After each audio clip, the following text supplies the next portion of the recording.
second big story, and I think actually the more interesting of the two, if I'm being honest, because we already kind of knew the relateds were important. We just didn't know the smaller relateds were also important. But ADAMTS13, and we probably should have known this, we know is involved in TTP. And Dr. Nestor gave a wonderful talk talking about how TTP is one of the diseases that it's so hard to tell the difference between that disease and aHUS.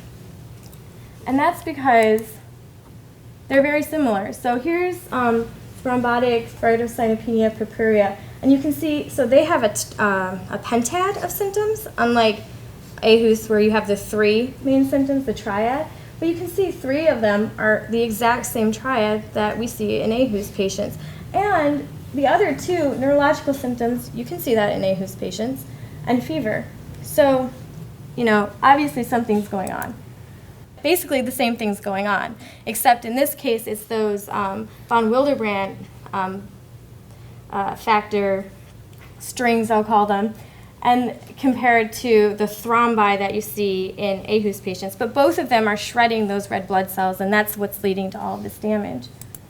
And so TTP is already known to be caused by ADAMTS13 mutations, and it can be difficult to distinguish. And this is a blood smear from a TTP patient, and in this case the doctor didn't even feel confident enough to say which one it was, so it's called aHUS TTP. But you can see it's exactly the same as what I showed you earlier in the presentation. And so, what's going on? Well, the first thing we want to do is say, are they functional? And in genetics, you find a lot of variants, like I said, and most of them won't mean anything, but some of them do. And it's our job not only to find them, but to prove that it's useful information before we even give it to patients and doctors. And so this is kind of what this slide is. And so this is actually, so some of the variants are, we call them polymorphisms. It just means they're in the common population. But you can see, so this is measuring the amount of protein in gray and the activity of the protein in white.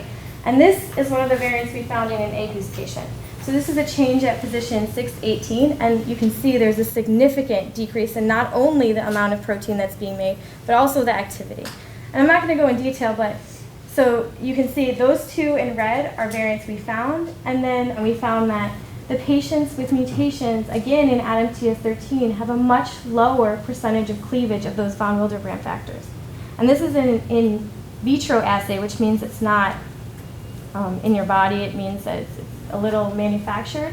But still, this is good evidence to suggest that even though these are common, even though it's in a gene that we might not have expected, it looks like it's functionally relevant in the disease.